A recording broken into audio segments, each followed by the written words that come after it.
चढ़ल बा जवानी ये रानी जी तो हरबा तहरा पे फिदा है गमुआ जवारबा। तनी खा पी के मोटा जाओ तो ना, ये नहीं तो ऐसे कर देंगे भैया, थोड़ा सा रुकिए। मालूम है क्या कर देंगे, नहीं तो माइनर में जाएगा कि पियऊ दूबर भैला हो, अरे सब दुनिया के चक्कर में पियऊ दूबर भैला हो। रहेगा मिजरे कि आही चढ़ल बा जवानी ए रानी तो हरबा तहरा पे फिदा है गमुआ जवारबा। चढ़ल बा जवानी ए रानी तो हरबा तहरा पे फिदा है गमुआ जवारबा। के हमके चुम्मा दे के ओढ़ानी के आड़ देवेलू। कतना जने का करे जब फाट जात हो कि काश हमरो ऐसा नहीं होत। हां उ तोहरा बदे बात, तोहरा बदे, तोहरा खातिर बा, बच के रहिए बच्ची, ताही ले ले बड़ा हो तार वाला माई।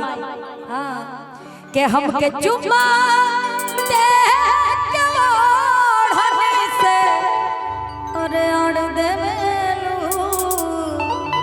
बात के मुस्की हल्ला तक कर जा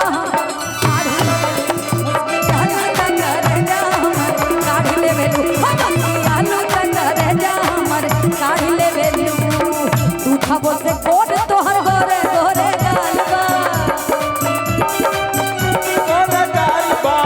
सुक्का के ठोर नीलन ओठ लाले लालबा। तू खबो से उजर हर गोरे गोरे गालबा सुक्का के ठोर नीलन ओठ लाले लालबा। के हमके चुम्मा दे के ओढ़ाने के आड़ दे देलू, हमके चुम्मा दे के ओढ़ाने के आड़ दे देलू। अरे मुस्की आलू ता करे जा हमर काढ़ लेवेलू, हम मुस्की आलू ता करे जा हमर काढ़ लेवेलू। मुस्की आलू ता करे जा हमर काढ़ लेवेलू, मुस्की आलू ता करे जा हमर आलू ता करे जा काढ़ लेवेलू, आलू ता करे जा आलू ता करे जा हमर काढ़ लेवेलू, मुस्की आलू ता करे जा हमर काढ़ लेवेलू।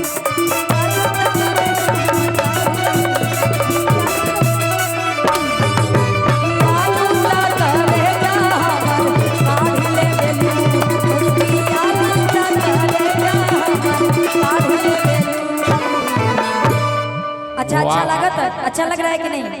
थोड़ा इन लोगों के लिए ताली बजा दो आप लोग।